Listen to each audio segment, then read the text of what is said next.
আজকে একটু প্রবাদ প্রবচন নিয়ে কথা বলা যাক। বাগধারা। প্রথমেই স্থান নামের ওপরে যে প্রবাদগুলো আছে সেটা নিয়ে বলি। কলকাতা মহানগরী প্রবাদে কি অদ্ভুতভাবে উত্থাপিত হয়েছে, মানে লোকে বলেছে কলকাতায় যারা আসতো তারা বেশিরভাগই ঠকতো, অনেকেই নানা রকম। সেই প্রথম দিকের কলকাতা, মানে যখন কলকাতার পত্তন হচ্ছে, কলকাতাটা বিস্ময় ছিল তখন।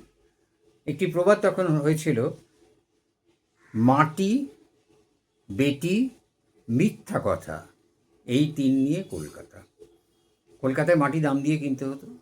মাটি, বেটি, বুঝতেই পারছেন, বিশেষ মহল্লার নারীদের, হতভাগ্য নারীদের উল্লেখ করা ইঙ্গিত করা হয়েছে, এবং মিথ্যে কথা দালালের হাতে পড়তো, এখানে ওখানে মিথ্যে কথা তো ছিলই। এই তিন নিয়ে কলকাতা।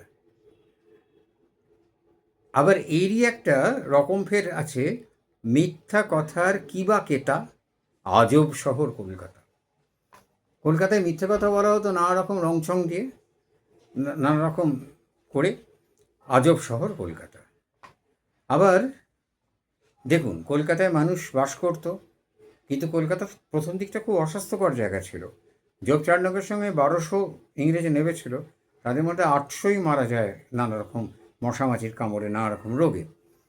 তো সেইটা নিয়ে একটা প্রবাদ বক্তব্য ছিল, রেতে মশা দিনে মাছি, এই তাড়িয়ে কলকাতায় আছি। রেতে মশা দিনে মাছি, এই তাড়িয়ে কলকাতায় আছি। কলকাতার সম্পর্কে আরেকটি প্রবাদ, একটা অসম্ভব জায়গা তো কলকাতা। সেই গ্রামের মানুষ যারা আসতেন শহরের বাইরে থেকে, তাদের সব দিক দিয়ে কলকাতাকে দারুণ বিস্ময়কর লাগত। কলকাতার ছিষ্টি, গুড়ে নেই মিষ্টি, তেঁতুলে নেই টক, কলকাতার চপ। একটা বিচিত্র কথা। এখানে এই মিলে কলকাতা সম্বন্ধে একটা পরিষ্কার আমরা ধারণা করতে পারি যে সে যুগের কলকাতাকে এরা কিভাবে দেখত। আবার দেখুন বীরভূম। বীরভূমে আসি একটু। বীরভূম বর্তমানে আমার বাসস্থান। বীরভূম সম্বন্ধে একটি প্রবাদ রয়েছে, বীরভূম অধিবাসীদের প্রিয় খাদ্য নিয়ে কি বলা হয়েছে, পোস্ত, টক, কলাইয়ের ডাল, এই তিন নিয়ে বীরভূমের চাল। পোস্ত, টক, কলাইয়ের ডাল। পোস্ত অতি সুখাদ্য, সবাই খাবে। আর কলাইয়ের ডাল তো শীতের দিনে, গ্রীষ্মের দিনে কলাইয়ের ডাল অতিরিক্ত উপাদেয়। এই পোস্ত এবং টক, টক আমের ঝোল, তেঁতুলে টক, এই গ্রীষ্মেই খাওয়ার কথা। বীরভূমের চাল।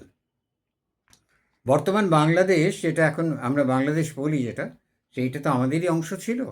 এই বাংলাদেশের বিক্রমপুরের একটা প্রবাদ আছে, শুনতেই শোনা যায় সোনার গাঁ বিক্রমপুর।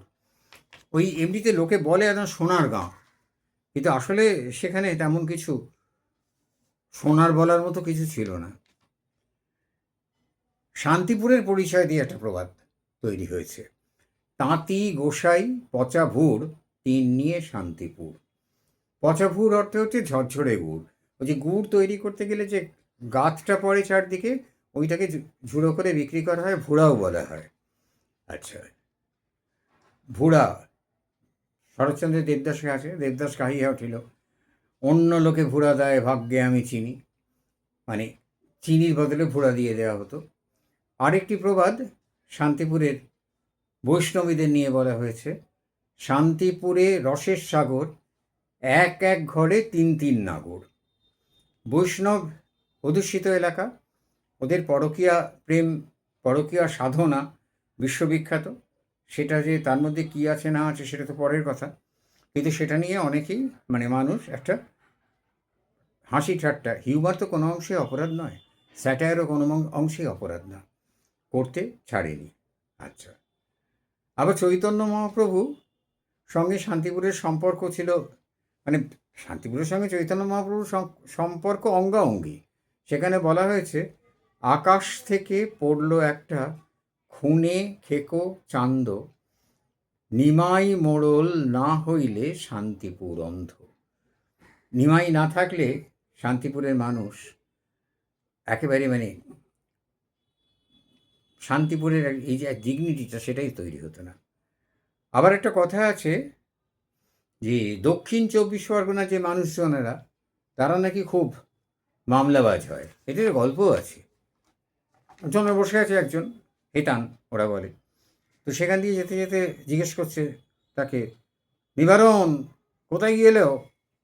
নিবারণ বলল, কলকাতায় ইসলাম সমন্দির বাড়ি দেখা করতে, আসার সময় তোমার নাম একটা মামলা ঠুকে দিয়ে এলাম। মানে মামলাবাজ এত। কিন্তু দেখুন আমাদের প্রবাদ কিন্তু তা বলছে না, পেয়েছি কোঁদলের গোড়া আর যাব না উত্তরপাড়া। মানে এই ঝগড়াঝাটি কোন্দলের গোড়া হিসেবে উত্তরপাড়াকে দায়ী করা হয়েছে। আমি জানি না উত্তরপাড়ার লোকেরা কি এত ঝগড়াটি হয়, আমি জানি না, খোঁজ নিয়ে দেখতে হবে। আচ্ছা, এখানে 24 পরগনা নৈহাটি ফল, মানে কোনো একটা সময় হয়তো এর ফলমূলের জন্য খুব খ্যাতি ছিল। ফল মূলা শাঁকের আঁটি, এই তিন নিয়ে নৈহাটি। এই প্রবাদে তিন শব্দটা প্রচুর জায়গায় ব্যবহৃত হয়েছে। তিন শব্দটা প্রচুর জায়গায় ব্যবহার হয়েছে, যে তিন নিয়ে সমস্ত বিষয়টা। তিন একটা খুব অঙ্কের দিক থেকেও বটে, সব দিক থেকে সুপারস্টিশনের দিক থেকেও বটে, সব দিক থেকে একটা খুব গুরুত্বপূর্ণ শব্দ আমাদের। আচ্ছা, ঠিক এই বৈদ্যবাটি সম্বন্ধে একটা প্রবাদ আছে, কলা পাতা কাঠের আঁটি, এই তিন নিয়ে, এই নিয়ে বৈদ্যবাটি। এই দুটো বৈদ্যবাটি থেকে রপ্তানিযোগ্য জিনিস ছিল। তো এই যে নানা ধরনের প্রবাদ, আমাদের সরসোনা বেহালা, এখন তো শহর হয়ে গেছে, যে সময় এগুলো লেখা সে সময় সরসোনা অজপাড়াগা থেকেও অজপাড়াগা, সন্ধে দিনের বেলা শেয়াল ডাকে গোছের অবস্থা। গাঁজা তারি প্রবঞ্চনা, দিন নিয়ে সরসোনা। খুব দুঃখের কথা, সবসময় লোকেরা শুনলে ভয়ঙ্কর রেগে যাবে। আমরা ছোটোবেলায় এক ধরনের কাগজে লিখতাম। দু ধরনের কাগজ ছিল, টিটাগড় পেপার মিলের ফুল স্ট্রেক কাগজ ছিল, সাদা পালিশ করা ঝকঝকে কাগজ, একটু দামি। সেটা দিয়ে বাবা বাড়িতে এনে গুণসুস দিয়ে সেলাই করে, সব বাড়িতেই খাতা করে দেওয়া হতো, খবরের কাগজ দিয়ে মরার তার সঙ্গে একই সঙ্গে সেলাই করে। সেটা ভারী যত্নের, সেটা আমাদের ফেয়ার খাতা। অঙ্ক টঙ্কগুলো করে পরীক্ষার সময় একবার দেখে নেওয়ার জন্য সেটাতে ফেয়ার করে রাখা হতো। আর রোজকার অঙ্ক প্র্যাকটিসের জন্য, হাতে লেখা প্র্যাকটিসের জন্য খাতা ব্যবহার করা হতো বালির রঙের বালি বালি কাগজ, তাকে আমরা বলতাম বালির কাগজ। বালি থেকে তৈরি হতো এই কাগজটা। তো সেই বালির কাগজ নিয়ে একটা সুন্দর প্রবাদ রয়েছে, কাগজ কলম কালি, এই তিন নিয়ে বালি। এখানে উৎপন্ন হতো জিনিসগুলো, এই তিনটে সমাহারে তৈরি হয়েছে বালির বিশেষত্ব। এরা তিনজন। আবার বরিশাল, একটা প্রবাদ আছে, আইতে শাল যাইতে শাল, তার নাম বরিশাল। এখানকার মানুষেরা খুব অ্যাগ্রেসিভ, খুব, জানি না মুসলমানরা যখন কেড়ে নিল তখন তাদের সময় পারলো না কেন সেটা বলতে পারবো না, কিন্তু এমনিতে খুব অ্যাগ্রেসিভ। সেই জন্যে বলা হয় ধান খুন লাল, তিন নিয়ে বরিশাল। অদ্ভুত প্রবাদ। আমাদের সব থেকে লক্ষ্মী জেলা পশ্চিমবঙ্গের ভেতরে বর্ধমান, সব থেকে ফার্টাইল, প্রচুর উৎপন্ন হয় চাষ। বর্ধমান নিয়ে একটা প্রবাদ আছে, আম আমড়া কুমড়ো ধান, এই তিন নিয়ে বর্ধমান। তো এইরকম আমরা দেখতে পাচ্ছি যে স্থান, সমস্ত বিষয়ের ওপরে প্রবাদ তৈরি হয়েছে।